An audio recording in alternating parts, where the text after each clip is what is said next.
Hey there, listeners. Welcome to Hines on Air, your weekly dose of inspiration, motivation, and real-life entrepreneurial stories. I'm Matt Hines, your host, and I'm excited to have you join me on this journey. From building a successful law firm to venturing into other industries like real estate and social media, I've experienced both the triumphs and the challenges that come with entrepreneurship. I've learned firsthand the importance of resilience, adaptability, and a relentless pursuit of excellence. On Hines on Air, we're diving deep into the world of business, law, and personal growth. Join me as I chat with incredible guests who have faced adversity, defied expectations, and achieved extraordinary success. We'll discuss their strategies, their mindset, and the lessons they've learned along the way. Whether you're an aspiring entrepreneur, a seasoned business owner, or simply someone looking for a little inspiration, Hines on Air is for you. Remember to subscribe, like, and leave a review whenever you listen to podcasts. Your support helps us reach more people and continue sharing these incredible stories. Let's get started.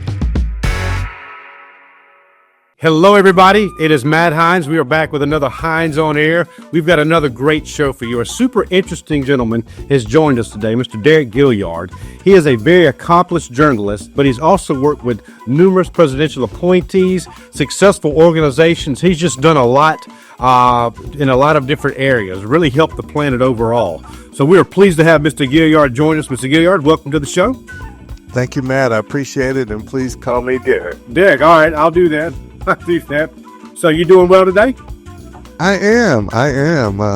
Just turned 70 earlier this week. And so, doing a lot of reflecting and a lot of thankful for so much that I have going on. But yes, I'm doing well. Looking forward to some turkey in a couple of days. Yeah, all right. Well, happy birthday. Thank you. All right, man. Well, listen, when I see the word journalist and with your experience in that area, a common issue that's being discussed right now on social media, on podcasts and everything is what is the role of that's called legacy media, the CNNs and the MSNBCs and all that versus podcast shows and stuff like that. Do you have an opinion on where that's headed?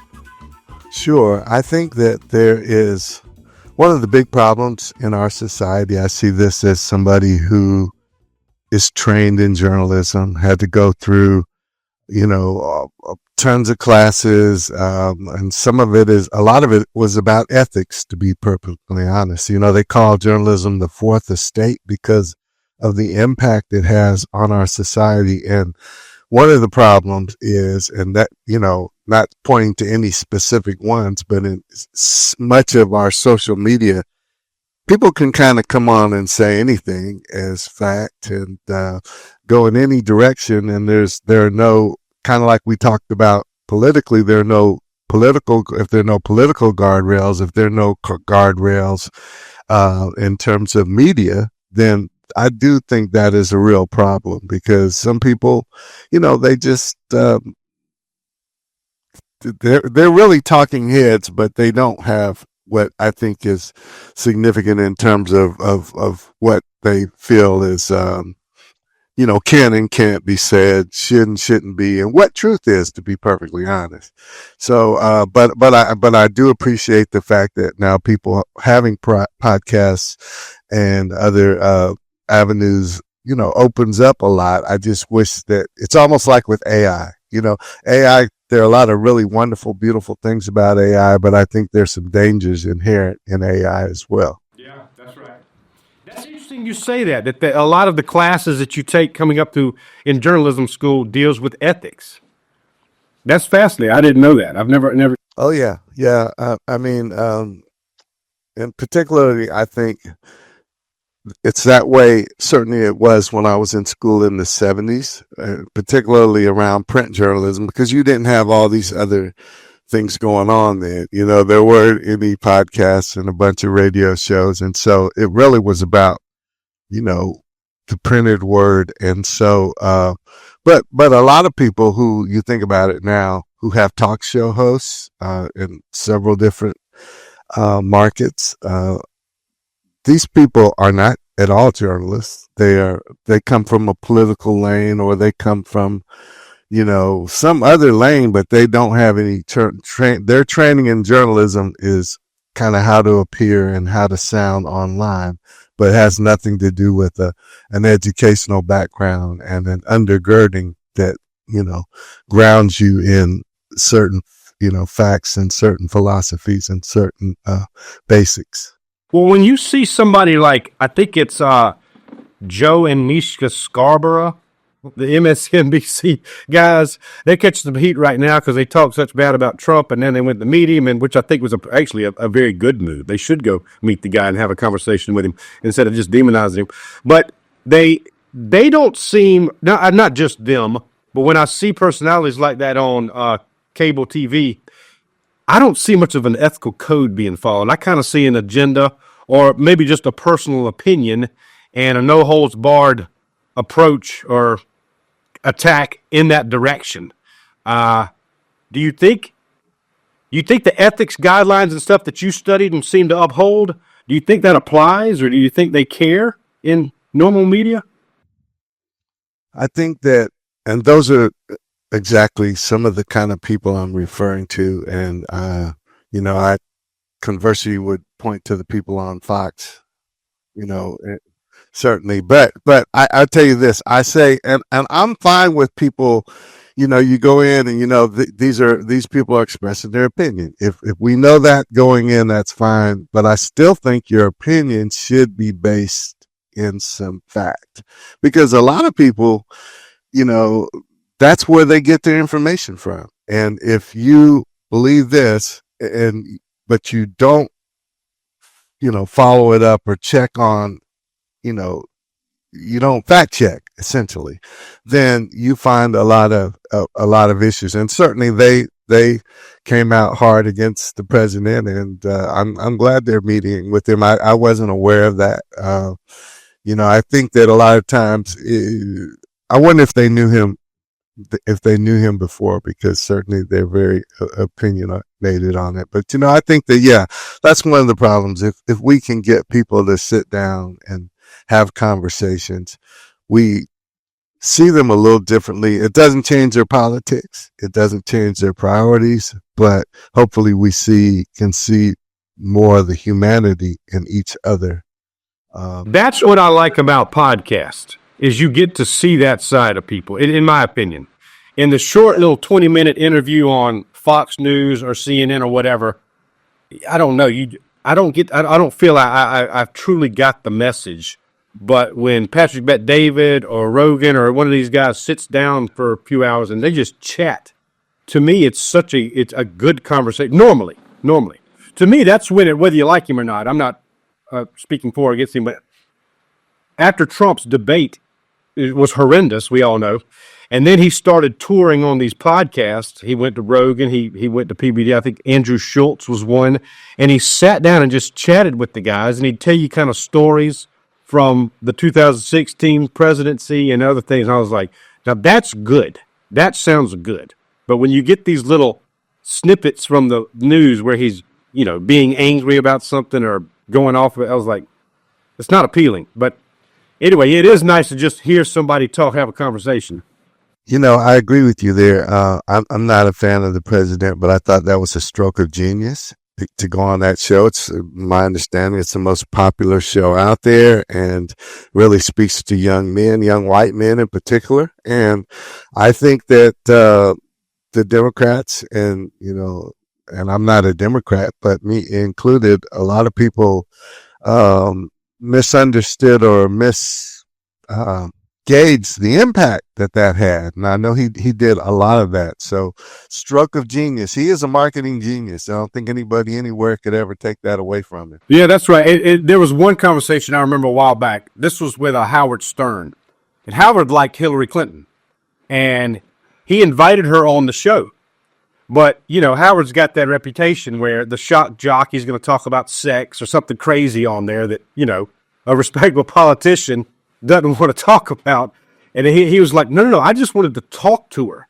And they were like, well, do you think that have made a difference in the campaign? And he's like, well, here are the numbers. We've got like 50 million listeners, and each car we think has at least an average of 2 people. So there's 100 million people. And he said, if a fraction of those would have heard the person and said, wow, she's really not that bad, and changed their minds, it could have changed the vote. So, yeah, I agree, though. Absolutely. Especially considering that she was considered kind of a cold person by a lot of people, not somebody that, just endeared people. Very accomplished, right? But, so you're right. In hindsight, hindsight's 2020, right? A lot of people will be dissecting that election forever, and certainly the one a month ago forever too. Yeah. That's right. All right. Well, good deal. So one of the things I read on your bio, it says you've worked with political appointees in the Clinton, Bush, Obama, Trump, and Biden administration. So you got a whole lot of experience with government, right? I do. When it says you work with the appointees, what does that mean? So my role was the public affairs advisor for the regional director. So there's a regional director appointed. There's 10 regions across the country.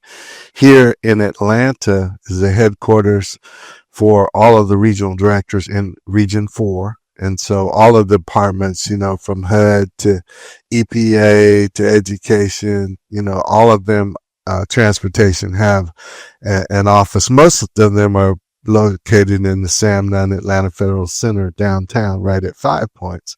And so my boss, the regional director, who I reported directly to, reports directly to this responsible to the secretary as a secretarial appointee.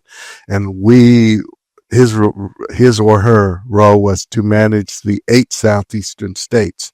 So that's the largest region, not necessarily, maybe not geographically, but you think all the way up from Kentucky, down to Florida, and then you have South Carolina, North Carolina, Tennessee, Alabama, Georgia, Mississippi. So it's a very broad region, very diverse, in a lot of ways.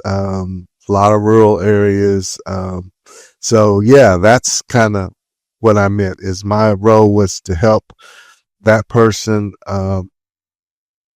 with the messaging, whatever the secretary's priorities were, they were our priorities, and all of our work was built around those priorities. And my job was to help in terms of media placement, in terms of getting he or her out in front of the right community organizations, our partners throughout. And that's what I mean by that. Okay. And so the president would set an agenda, or, what they thought was important, tariffs, taxes, whatever it might be, COVID mandates or stuff. And they'd tell the Southeastern director, all right, this is what I want y'all to get out. And so your job's to sort of PR that message, to make it acceptable and agreed upon by the population. Correct. Okay. Wow. Okay. What kinds of media would you use? Would you set up interviews, or did you use social media, or what? So it's interesting. Now, I never used social media until Donald Trump came into office. By then, what was I? I was in my early 60s. It's kind of late to get started, but I had to, because as you know, that was his number one form of communication. And so I had to learn Twitter, and in every other region, basically I had a counterpart. So I had 4 states coming up into the Trump administration. I had four states, and my colleague had 4 states. And she said, well, look, I'm not doing this. I'm out. So I got the 8 states. And so every other region, I think at that time, had 2 of me. And I had the biggest region, but just 1 of me. So my hands were full. But yeah, I would set up, sometimes it would be, occasionally it would be something with an editorial board, say with the Charlotte Observer or, Lexington Herald. But a lot of it was what they would send us. Then my role would be to disseminate it. And then if we got calls from media, then my job would be to work with them on talking points, and have to coordinate that with DC, because depending on who was in charge, which president, some of them gave you more leeway, some of them gave you less leeway. But also then setting up radio interviews and newspaper placements about any number of things. I forget, giving an example, in the Trump administration, one of their big focuses was the opioid epidemic. So we would visit a lot of places that had some of them were treatment centers, some were recovery systems, some used something called MAT, which is medically assisted treatment, and some of them, a lot of the Christian organizations were very much opposed to that. Did a lot of work around placing of foster children in adoption homes, and so just different things. With every different administration, there were different priorities. And so a lot of it would be, even sometimes it would be go on a trip where we visited a lot of those places and then coming back and writing and placing stories about that. So yeah, but then some of it was, when something would go wrong and people are calling, wanting a response. And in those instances, in most of the time, we would have to go to DC because they wanted to keep that tightly kind of controlled and vetted. Let me ask you this. Did you ever, I'm going to put you on the spot, and this is being recorded so we can edit anything you don't like. Did you ever have a message from a president that you just disagreed with? You're like, geez, I do not want to push this crap. Oh, a lot of times. And specifically in the Trump administration, but there were sometimes I disagreed with every single president. Let me say that, every one of them. But that one, and I'll give you the main one I will talk about. Well, two, in terms of the Trump administration. One was I knew that COVID was a real big deal because we had been preparing for it for a long time. A year earlier, my executive officer had gone to DC, and they were doing like tabletop exercises around, basically pandemic circumstances, and so we knew that something was happening, and so I was very distraught by the fact that the administration wasn't taking it more seriously, because he said it's just gonna disappear into the air and it's not going to be that bad. And so that was something that was really problematic for me because I knew that people were dying unnecessarily. And secondly, I would say, in particular in this administration, was the focus on starving or destroying or overturning, replacing and repealing the Affordable Care Act. Because we had put 6 years in terms of building that and putting it in place, and to see it being called everything but the devil's spawn was, pretty difficult to deal with. So, I had no choice but to, if they said send something out, I would send it out, but then I would get reaction many times from media that was very scornful of some of the things because essentially they knew it was not true. So those were some of the things, a couple of the examples that were really difficult for me. COVID. Let's unpack that. Let's unpack the COVID one, because I'm on the other side of the COVID aisle. Now, I don't disrespect that there was something wrong. My wife's father died from COVID. He lived in Ecuador, and their hospitals and their whole health system is horrible, and that led to it. But I respect the fact that there was something wrong that needed to be dealt with. With that said, though, I hear of what appears to me to be suppressing other treatment possibilities. Ivermectin was mentioned. As a matter of fact, YouTube just took us down several podcasts ago because we mentioned this. I don't know what they'll do with this one. But there were hydrochloroquine. There were some others that were suppressed. It appeared to be. There were college professors, well respected, who were fired because they disagreed with COVID. There was pretty strong information that suggested death certificates were doctored to make COVID look more serious than it was. So you take all that and others, pharmaceutical profits and all, and I got suspicious. Do you think the message and the mandates and all that were the proper approach?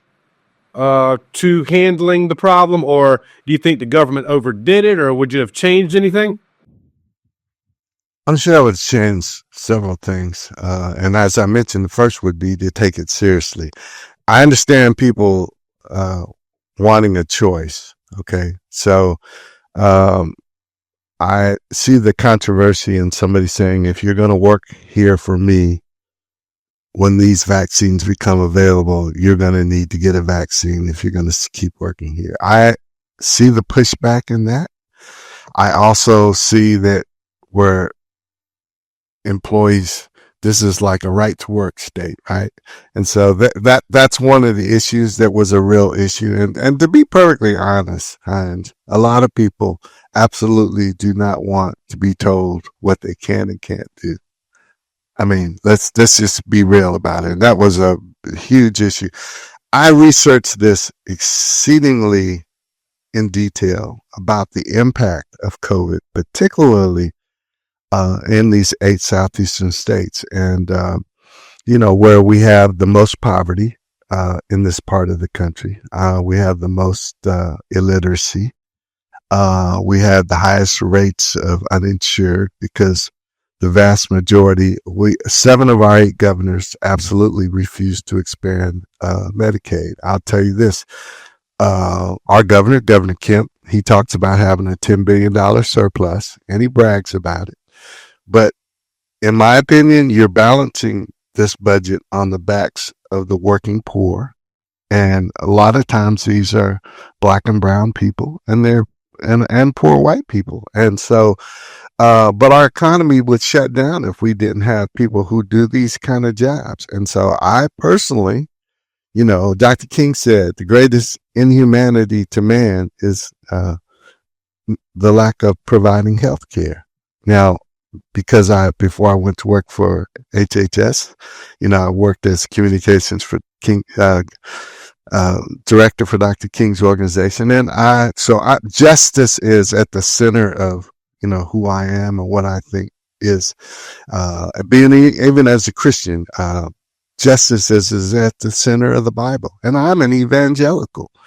And, that's the base of President Trump's support. I think that there are always going to be some anecdotal examples of people who took the shot and died, people who really got sick. There are a few of those, certainly. But if you look at, one of the problems I think hides at this point in time, we've gotten to be a nation where we don't trust anybody or anything. There was a time we trusted science. We don't trust science anymore. And, you and me, we have no medical training, So, I've worked, I'm a social scientist. I've worked in this arena for a long time, but, and I was skeptical about getting the shots initially, particularly because of the way I'm just being honest, Black people have been taken advantage of by our medical system. Tuskegee is just one very small example, but there are many where people were, the person that founded Mercer, as a matter of fact, that doctor that used, Black people as guinea pigs. And so in my opinion, and I believe the science, goes along with this, all those things, invectamine and hydroxychloroquine, all those things are not effective. And so we either believe the doctors, the medical profession, and part of the problem, I think also, Hines, was the CDC was being muzzled. They couldn't be honest about what they knew, and they had to go along with what the president said. And so that's, we lost at least 300,000 people that didn't have to die. You say there's 2 things I actually want to follow up with you on. But on that point, you said the CDC was muzzled. Yes. What were they trying to say that they weren't allowed to say? They were trying to say that we needed to put safeguards in place. They were trying to say that this was a very serious disease. It was not just going to disappear into the air. They were trying to say that social distancing, the shots. There's some controversy over how effective the masks were. I will grant you that. They were trying to say that this was the biggest health threat to our country in a century. And the president, the leader of the free world, wasn't taking it seriously. So to me, the onus fell on the medical. The CDC was the most respected medical unit in the entire world. I think they lost a lot of that during COVID because Robert Redfield was not speaking his truth, the truth that he, as an epidemiologist, he knew the threat that disease caused and we were faced with, but he was not allowed to say. There was a guy up there, I'm trying to remember his name right now, who, Michael Caputo in the administration was very active up there. He was their public affairs person. Okay. So he worked in my lane, but just at 10 stratospheres higher. He was censoring what the CDC was saying. He has no medical background, no medical training, but the messaging, because it was all about keeping the economy flowing and strong during COVID. And to be perfectly honest, there was collateral damage, and I don't think that the administration was concerned about the collateral damage.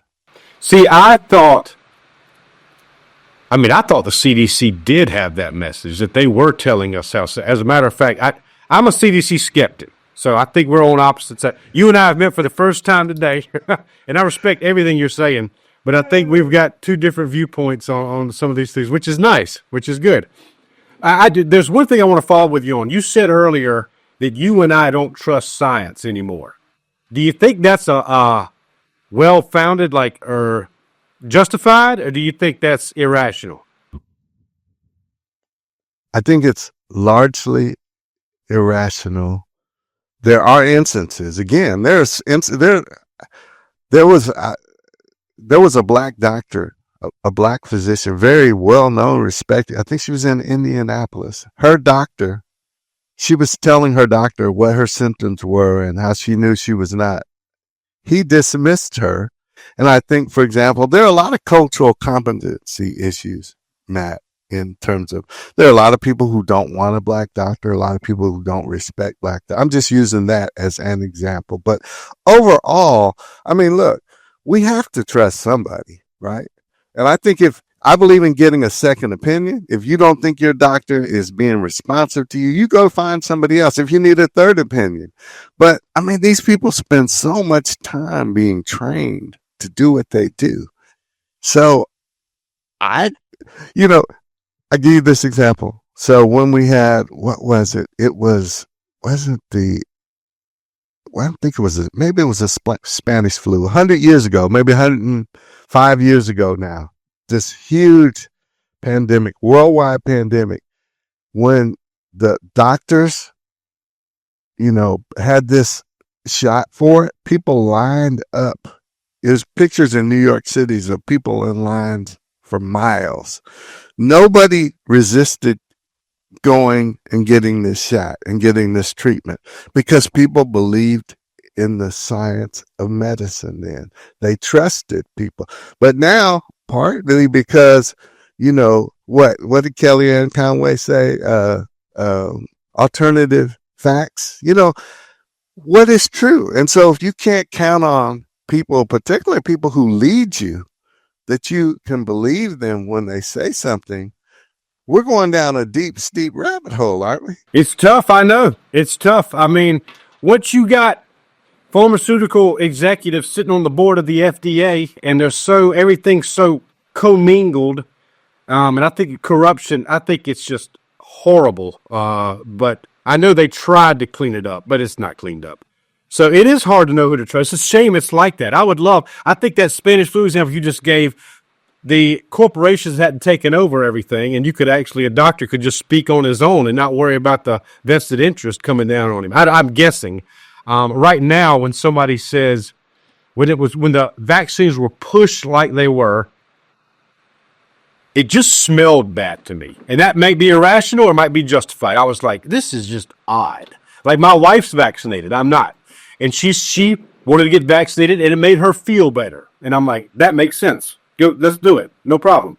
But And you didn't trust it. And, I mean, the beautiful thing about being in America, Hines, that I love, you can, it's your decision, you can, be right or be wrong. And I tell you, and I hope you get my book, because if you read the stories of these, and a lot of them are conservative people who swore up and down the vaccine was terrible, it was wrong, etc.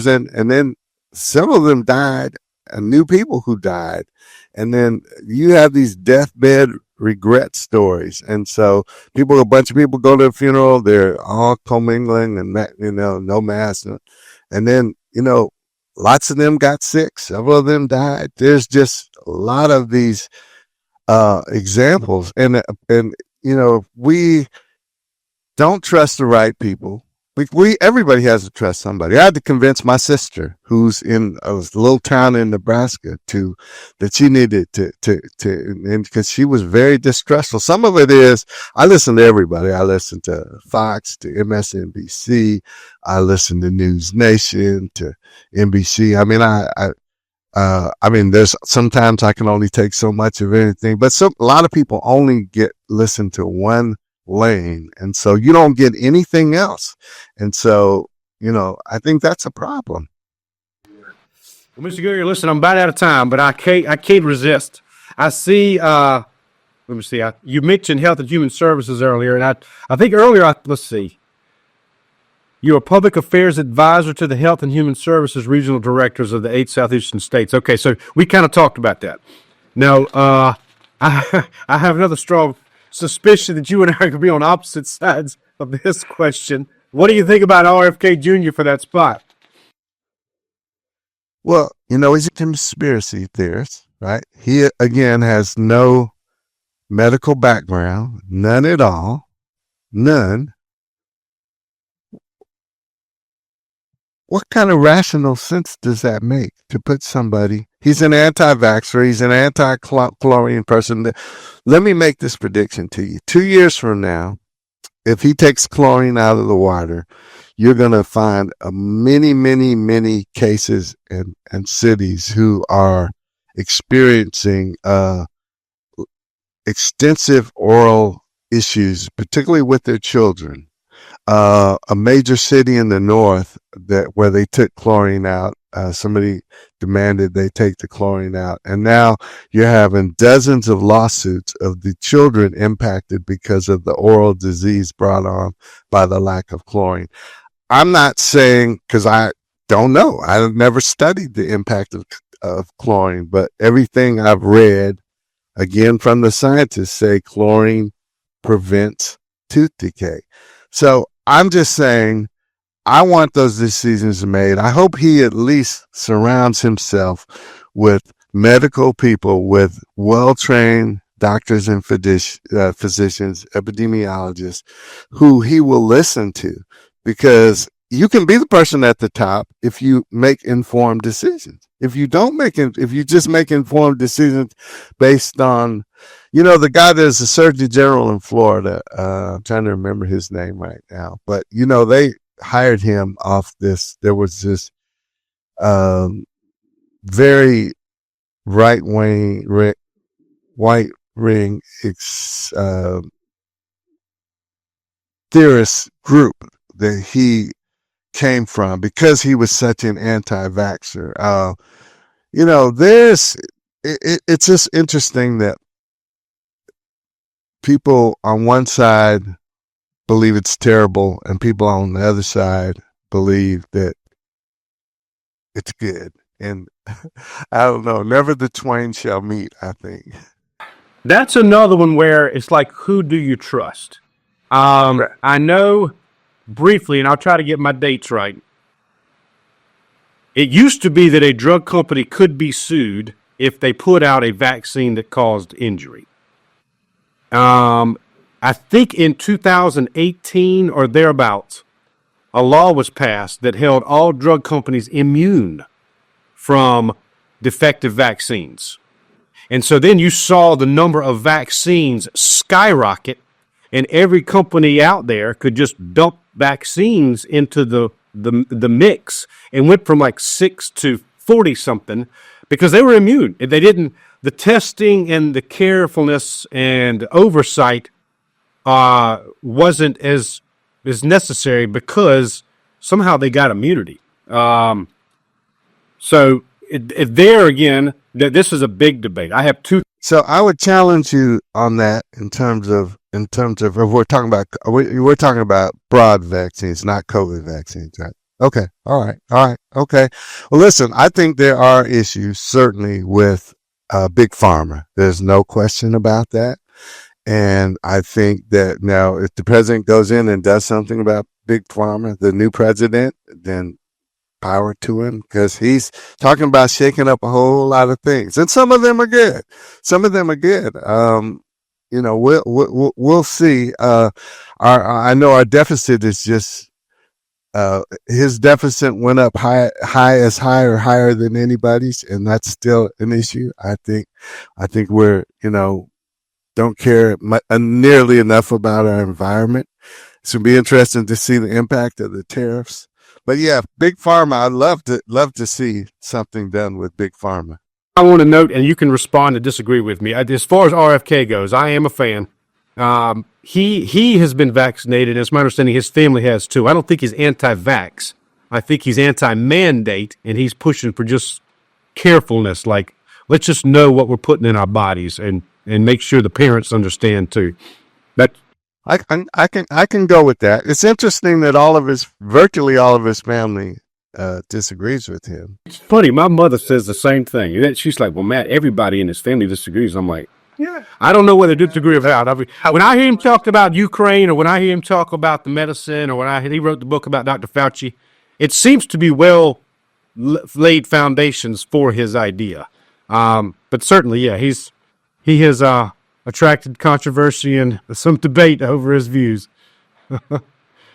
Yes, and then Mehmet Oz is similar. I know that the gentleman taking over at the CDC is certainly of that same vein. So it'll be interesting, So do you agree, Matt, that the president should be able to insist on an oath of loyalty, not to the Constitution, not to the flag, but to himself? Well, good question. I agree with what he's doing. Appointing, when you burn like Trump, I don't know if I'm answering your question or if I'm digressing, but when you were burned like Trump back in 2016, you're impeached. You appoint bad people that you get bad advice from. They try to sue you and put you in jail on 4 different indictment cases. It's like the attack was nuts. So I understand this desire or the absolute desperation to get people that are going to be loyal, that are not going to be stabbing you in the back. But couldn't you just do that with your appointees? Do you need to go? I mean, I'm talking about career people. You're going into career people so do you disadvantage or do you penalize the career employees, many who've been there years and years, and then the foundation who have to be there from like me? I mean, I had to work for Democrats, for Republicans. I had to switch from a policy standpoint. So do you penalize them when you have thousands of political appointees that you get to pick already? The problem was he didn't make the right pick. Right. Well, I mean, I remember he's asked, like, what do you do on your first day, Mr. Trump? Like, what is it like? And it's interesting. There's no course that you take on, okay, well, this department's here and this department's here and this guy does this. And this is like, you just go in, it's nuts, really, to think that somebody is supposed to take that role on and immediately have an understanding about how to run it all. And so, he stepped in and got some so I would argue some pretty bad advice, and he had not he didn't have the lawyer group around him. Let me make sure I understand your question. Now, you're saying, is it fair for him to put in his appointees and get rid of the career? What was your question again? Yeah, no. So he has a mandate in the sense, you control the Senate, the House, you're the president. Hey, you have the ability and the right to pick anybody you want to, prioritize any policies you want to. Absolutely. And, we'll see what we get. But he's radically going to change the government when you go in and tell career staff people that you now have to sign a pledge of loyalty. I'm telling these are people who were there like me. You may have been there 3 administrations ago, and now you have to sign a pledge of loyalty to him, not to the government, which we all have to swear a pledge of allegiance to the government, but not to an individual. And I'm just saying that's a radical change, Matt. This country we've never had that before. So he's making them sign a pledge of loyalty to him. Everybody? Yes. No, not everybody, but in certain places they're not political appointees. These are career people, though.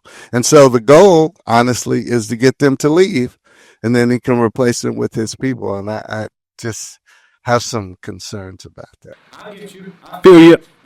That's a good question. It probably could change based on my latest YouTube view or something. Based on what opinion I've heard lately. To give you a response, I honestly would agree with that. If they're not violating the law of the Constitution. Now, Trump says, sign a pledge of loyalty to me. All right, good. Thank you for signing that. Now I want you to go launder this money and hide it over here in this account, blah, blah, blah. That's crazy. But to expel... Why would they need to sign a pledge of loyalty to him? I never had to do that before with any other president. Why should he be able to demand that? I don't know if you should. When you've been attacked like that, and they're trying to put him in jail for life because he wanted to be president. I'd be crazy. I know, like Stalin went nuts and killed everybody because he didn't trust everybody. So it shouldn't get to that, of course. But when I see the amount of undermining and scheming, it's like, gee, it's nuts. So you have to be loyal to me. That's it. Because every one of his appointees should be loyal to him, because that's your inner circle. That's who you trust, and that's who, will do. Hell, they'll fall on the sword for you. I'm okay with that, because that's part of being a political appointee. But the other people didn't sign up for that. Well, if they should automatically do it, they should be able to put it in writing, right? I mean, I guess if I let's say you and one of your companies, because you've been part of some large organizations, I have much smaller organizations, but I would like to know that people are going to be on board with my vision. And I think that makes sense, particularly in a private industry. I agree with you in a private industry. If you don't believe in this, you don't believe in what you're doing, you don't need to work here. But government is a little different, especially in a democratic republic. That's what we have, right? Well, I don't know. I would say they should be loyal. Should they sign something? I kind of like the idea. Although, I know he's been compared to Hitler and fascism and all that kind of stuff, and this does appear like he's manifesting those characteristics. But I would like to know, all right, we're going to change this. We're going to do something great. I got to know everybody's on board. I agree. Okay. Yeah. All right, well, listen, my friend, I have enjoyed this conversation. I hope I didn't say anything that you too strongly disagree with. No, you know what? I'm with you in that it is important that people who come from different perspectives should be able to sit down, respectfully listen to each other, and, respectfully sometimes agree to disagree. And so I love the fact this has been a very civil conversation. You've let me put my perspective out there. You shared yours. I think there's some positive in going both ways. And that's, to me, the way you live life. We always have to be open to learning new things and meeting new people. And I appreciate the invite, Matt. And hopefully you'll let me make a plug on my new book. It's been out a month. It's called The Longest 4 Years of My Life, A View from the Field by a Black Fed in the Trump Administration. And it is on, you can go to Amazon and get it, and order my website where you can find out more about me, which is my name, DericGillard.com. Hey, spell Gilliard for us if you don't mind. Gilliard. Okay, just like it sounds. All right, and we'll put that in the comments section in the notes too. Fantastic. Well, congratulations. When did you finish your book? Like October 1st. Congrats. Yeah, it's real new. Yeah, it's real new. The subtitle is A View from the Field by a Black Fed in the Trump Administration. All right, well, I will check out your book, Mr. Gilliard, and let you know what I think. But I have, again, thoroughly enjoyed the conversation. We appreciate your time. Absolutely. Thank you, Matt. Appreciate you. Thank you. All right, everybody, I hope you've enjoyed it. That was a great debate, great information from both sides. So it's been another Hines on Air. If you haven't already, please click the subscribe button, leave us comments, and click the like. And please join us next time. We've enjoyed having you. Hines on Air is for you. Remember to subscribe, like, and leave a review whenever you listen to podcasts. Your support helps us reach more people and continue sharing these incredible stories.